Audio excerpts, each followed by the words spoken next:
Hi friends, ಇವತ್ತು ಖಾರದ shankarpali recipe ತೋರಿಸ್ತಾ ಇದ್ದೀನಿ. ನಾನಿಲ್ಲಿ 2 ಕಪ್ದಷ್ಟು ಗೋಧಿ ಹಿಟ್ಟು ತೊಗೊಂಡಿದ್ದೀನಿ ಮತ್ತು 1 ಕಪ್ ಕಡಲೆ ಹಿಟ್ಟು ಹಾಗೂ 1 ಕಪ್ ಮೈದಾ. ಇದೇ ಅಳತೆಯಿಂದ ಎಲ್ಲ 3 ಐಟಮ್ಸನ್ನು ತೊಗೊಂಡಿದ್ದೀನಿ ಫ್ರೆಂಡ್ಸ್. ಈಗ ಇದರಲ್ಲಿ ಸ್ವಲ್ಪ ಮಸಾಲೆ ಐಟಮ್ಸು, ಜೀರಿಗೆ ತೊಗೊಂಡಿದ್ದೀನಿ ಮತ್ತು ಬ್ಲ್ಯಾಕ್ ಸಾಲ್ಟ್, ಇಂಗು, ಅಜ್ವಾನ್ ಸ್ವಲ್ಪ ಕ್ರಷ್ ಮಾಡಿ ಹಾಕ್ಕೊಂಡಿದ್ದೀನಿ, ಅರಿಶಿನ ಪುಡಿ ಮತ್ತು ಖಾರದ ಪುಡಿ, ಉಪ್ಪು,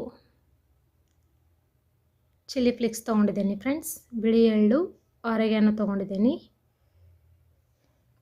ಇವನ್ನೆಲ್ಲ ಹಿಟ್ಟಿಗೆ ಹಾಕಿ ಕಲಿಸ್ಕೊಳ್ಬೇಕು.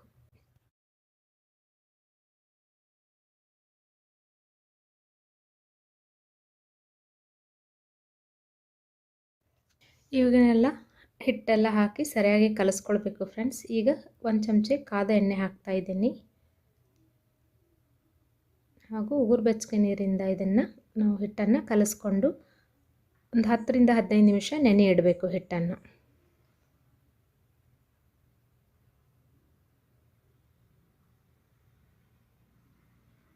ಈಗ ನಾನು ಚಪಾತಿ ಥರ ಇದನ್ನು ಲಟ್ಟಿಸಿ ಈ ಥರ ಶಂಕರಪಾಳೆ ಥರ ಇದನ್ನು ಕಟ್ ಮಾಡ್ಕೊಳ್ತಾ ಇದ್ದೀನಿ.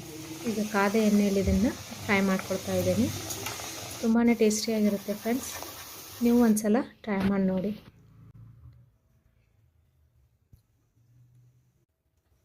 ಈಗ ಖಾರದ ಶಂಕರಪಾಳೆ ರೆಡಿಯಾಗಿದೆ. ನೀವು ಒಂದು ಸಲ ಟ್ರೈ ಮಾಡಿ ನೋಡಿ ಫ್ರೆಂಡ್ಸ್. Thank you friends.